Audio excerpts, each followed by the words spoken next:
And good morning, everybody. It is Fabulous Friday featuring Albert Bramante. Now, Albert, you are another colleague of mine, and I'm super excited to have you on here. We have met at Hypnothoughts Live, the biggest hypnosis conference in the world. However, I don't believe I know all about there is to know about you. So please, do you know what, Albert, take it away. Tell us about you and your speciality. Thank you, Claudia, for having me on. I'm really happy to be here. And so my role is I work with actors. And so my primary area of focus with actors is I represent actors. So before really studying as a hypnotist, I became more interested in the career focus of actors. So my job as an agent is to work as an employment agency. So for actors. So my job day to day is finding jobs for actors. Okay. Right. And so and through my time of doing that, I realized how much they can benefit from coaching. Not necessarily for acting training, but more for mindset. And especially dealing with like imposter syndrome and self-sabotage. So that's pretty much what I kind of shifted a little bit of my work. I still represent actors career-wise, but I really found myself in the space of coaching and using, hypnosis and NLP for actors. Yeah. As a matter of fact, that's going to be my talk at Hypnothoughts on that Sunday of the conference. It's going to be at Hypnosis and NLP for actors. Oh, brilliant. Okay. Yeah. And it's because it's a performance, isn't it? Yeah. And you're so right, because and funny enough, I use this a lot, Albert, with a lot of my youngsters who are, say, nervous. They don't say the word nervous, they use the word anxious. They say they have anxiety. And I say, and I get curious, and I know there is anxiety, of course there is, around certain things, but is it all anxiety? Because sometimes it's a little bit, is it nervous excitement? Because I remember, and I don't know if you do as well, Albert, I don't know how I'm probably a bit older than you, but I used to go to birthday parties, and I'd have like butterflies in my tummy. And it was nervous excitement. And I always say, and I use this analogy. I actually say, the moment an actor or an actress, when the moment they go up on stage and they don't have a little bit of nervous excitement, is probably the moment they give a really poor performance. Because when we have that going through our bodies, this kind of like butterfly thing is our adrenaline. And we need that energy to give a good performance. Absolutely. What do you think to that? I mean, would you agree with me? 100%. And that just means that you're being, human. And even the best speakers, public speakers, have that little bit of jittery butterflies in their stomach. Every time I speak at conferences, I get a little bit of anxiety, but it's excitement too. But it is a little bit of nerves, like how's the audience going to perceive the talk, and what kind of makes it even relieving is even like prolific speakers like Tony Robbins had indicated at times he gets a little anxious before going on stage at thousands, and here's one of the best speakers in the world and best peak performers in the world having anxiety, a little bit of anxiety, butterflies in your stomach. The thing, though, and I think where we come in and our work is, transforming that as a positive rather than a cause of concern. You are going to have butterflies in your stomach. I'd be more concerned if you didn't. Yeah, exactly. If you didn't, I'd be more concerned about that. So it's letting it use that, because even for instance, years ago, because I also have a background in traditional psychology, and I was giving a talk not at another conference, psychology related, not hypnosis, and it was a Saturday morning talk, and I remember I was so nervous. I really was like, for some reason, this talk was really, stirring up a lot of butterflies in my stomach, a lot of anxiety. And so I went ahead and I did it. And people who knew me, some people in the audience who knew me and knew my work, had came up to me at the end and said, "That was the best talk you've ever given." Yeah. And I'm like, now looking back, and I'm like, yeah, that was my adrenaline kicking in, and that really helped me give a better speech. So we can use that as a friend. Exactly.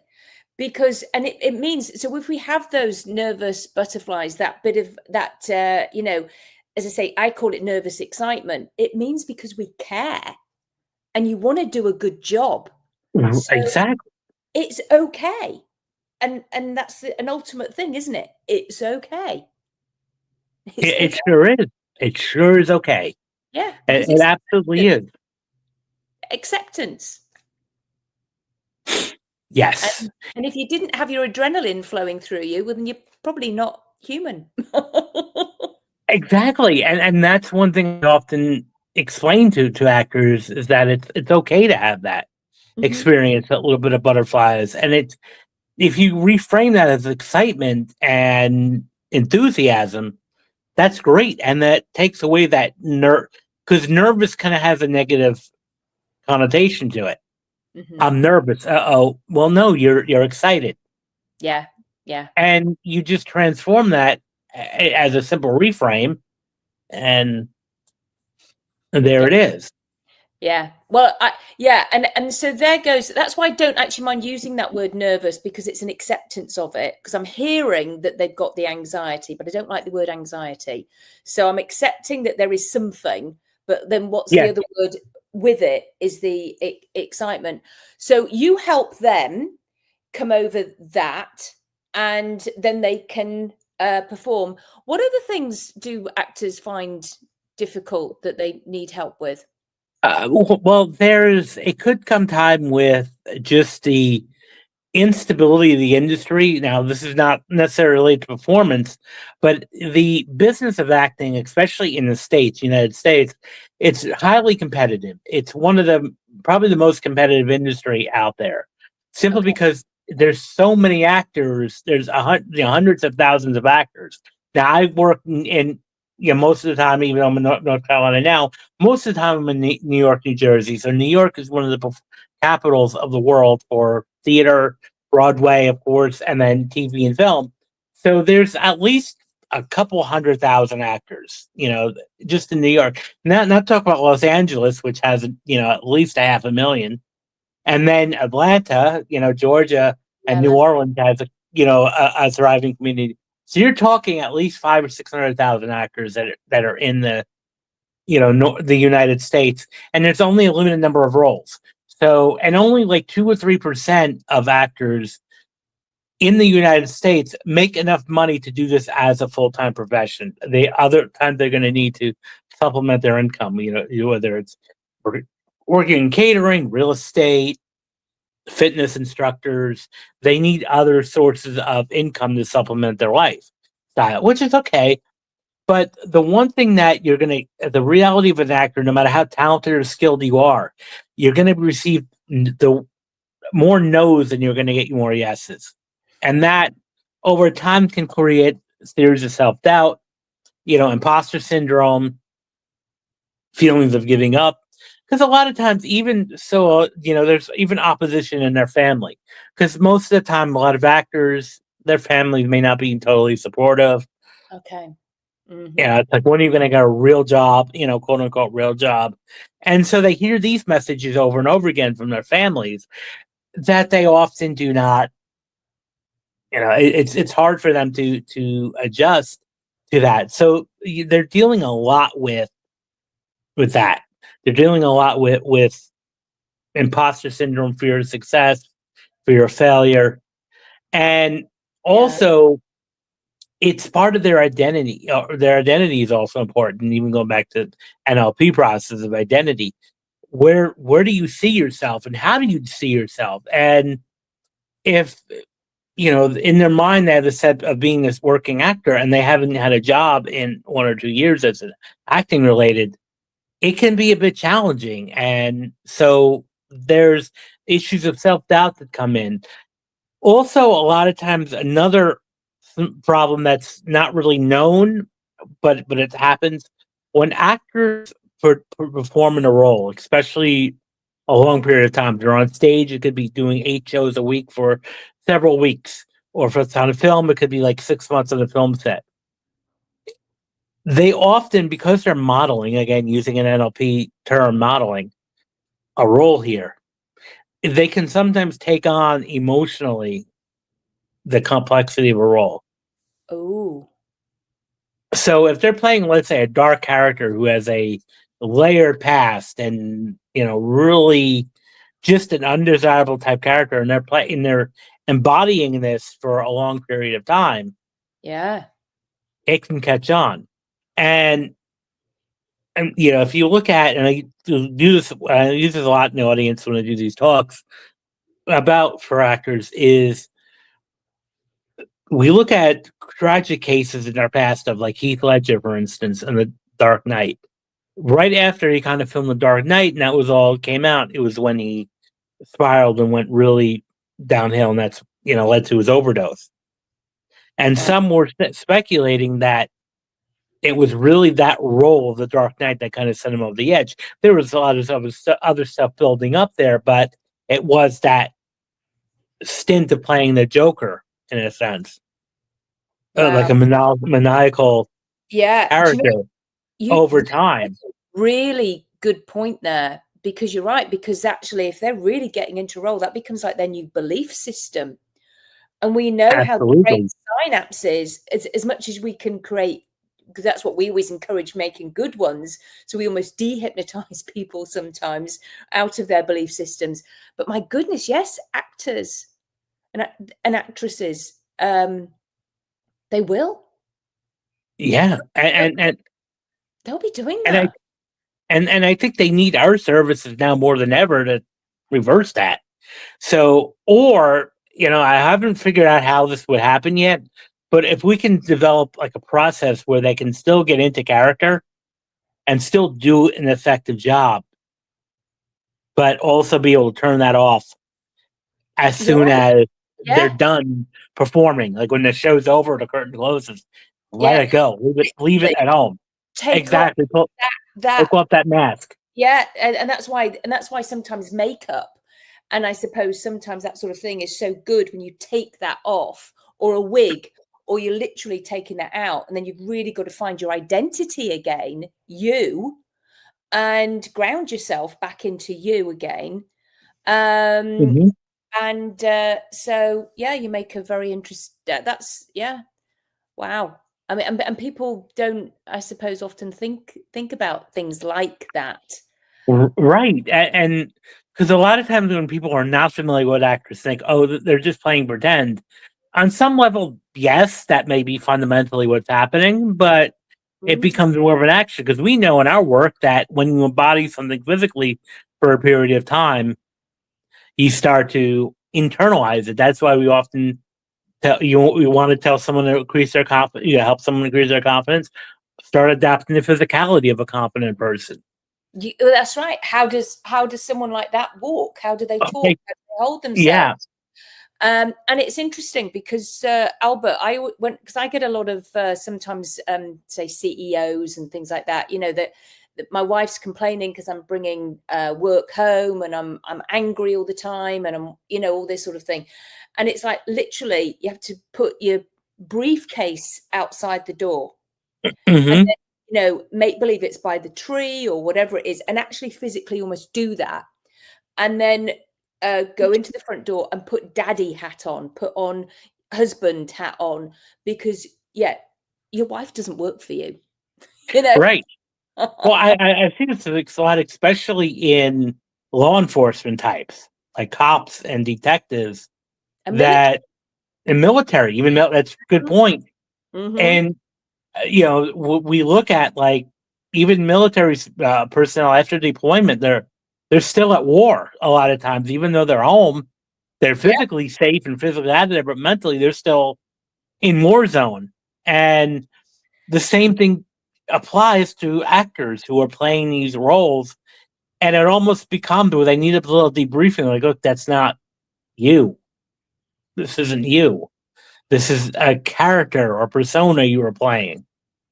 And while it, for the viewer audience, it makes a great performance, and it does, but at the same time, it's a cost. That's also why I strongly believe that a lot of actors are have substance abuse, alcohol, and drug issues and addictions, because that they need that escapism and ways to numb their pain. Yeah. And when you look at military and police people in the forces, they're often in prison shortly afterwards. Absolutely. And so many of them they take their lives, 22 a day. My husband, he's military. He wears a bangle, 22 a day, But yeah, there's been many a time, Albert, when I've actually said to him, I don't work for you. Yeah. And we're home now, and turn that off. Yeah, and when he came back from the submarines, it's like language very blue, and I'm like going, "Nope, you're not in a submarine now. You're in the house, and there's children." Yeah. So that's interesting, Albert. Yeah, no, I love that. So you are like that you ground them for them. Is that right? A lot of times, yeah, it takes a little bit of grounding and helping them just reconnect to out of that role and reconnect into their own identity. Wow. And I suppose it's like the best thing would be to do is to have it a pre-thing before they so that they say somebody is an actor, they know they're going to play a dark role, and then so beforehand have all that in place, so that they go in to it with a healthy mindset, know it, and being able to compartmentalize it beforehand. Yeah, I mean, still be able to connect to it, and maybe even installing an anchor where it's like, okay, touch the side of your ear or the side of your wrist, and then when you're not performing, so that just let it go. And so we can definitely set up anchors that way too, in the type of work we do. So, or even the outfit that they have to wear can be the anchor. A certain set of underwear that you wear, that you step into for that role, and you wear different underwear and socks and things for normal life, or do you know what I mean? Just like absolutely a different type of or earrings or whatever they've got to wear, different jewelry, as you say, because it that can anchor them in as well, and then they can literally let go of it when it's over, and say, bye, that was Dr. Doom or whatever it was they were playing. Exactly. Dr. Evil, whatever that is. That's a character. That was fun, but let it go, and we're going home now, and we don't have to do that again till tomorrow, or completely it's over. It's part of your past. So that's definitely a feature that we can definitely, I think, use this type of work in the work that we do with actors. And also just, when a lot of times I work with actors that are, again, out of work. So changing their identity from starving artist to working actor. Yeah. For some reason, society, especially in the arts, had romanticized the idea of the starving artist. Oh. Wow. And, which, as we all know, our identity is, if we identify as starving or poor or struggling, what happens? We become... it becomes a story, and it becomes a reality, and that's what you it put out. It becomes a reality, and then you're going to engage in some healthy amounts of self-sabotage. Yeah, and it becomes your limiting belief, and that becomes that belief. So it's a negative one. Oh my goodness. Absolutely. Yeah, and so many people, you're right, Albert, they compare themselves, don't they? And then they think, well, if only I had this, and if only I got that, and it's like, oh, it's quite, and people do that in all professions, artists and writers, poets. It's the performing arts. Yeah. I love that you do this for people. And of course, you've got access to them because you're their agent. Yes. Isn't that awesome? I love that. Yeah, I love what I do. Oh, yeah. Yeah, what a great area to work in. I would find that fascinating. Yeah. Yeah. Thank you. Yeah, it sure is. Yeah, really good. I love it. Absolutely love that. And I love that I know that about you now. And we've just had a really good meaty conversation. That was pretty good. So now the doctor bit, where does that come from? Okay, so while I was also interested in the performing arts, I always had an interest in psychology. So I did my bachelor's and master's, and then I took some time off, and then I started working with actors. But I had made a promise to my family, and even just to myself, because I always wanted to be a doctor. I made a promise to my grandmother to be a doctor. Obviously, not a medical doctor, but I decided I would go for a PhD in psychology. And my thesis or dissertation was on actors, and I did it on actors and self-sabotage. Okay. So I looked at self-defeating behavior in performing artists. I received my doctorate in 2015 in psychology from Walden University. And while I was also interested in psychology, I became interested in hypnosis and NLP. Okay. Yeah. Well, you would do because it's it Yeah, kind of related on some level. I, to be completely honest and transparent, I became a little disillusioned with clinical psych because that was going to be my training, was going to be a PhD in clinical psychology. And I started the program in clinical psych. What I was being disillusioned with is the fact that I felt like psychology was pathologizing people and labeling people and sticking with that. And, I would have my professors who were very good in their field, and I'm sure were great psychologists, but they were telling us in class that they would be working with the psychiatric patient and client for 8 or 9 years. And it didn't sit well with me. Because I'm like, 8 or 9 years and no progress, something's not adding up. And then, of course, in the hypnosis training, and just the case studies and testimonials from hundreds of people, is how more rapid it can be in change. Where rather than being maybe 8 years, it could be like 2 or 3 months of a major transformation. So that's why I became more interested in hypnosis than NLP. Yeah, I agree. I mean, that's why I created. There's the bunny talk process. It's based in NLP.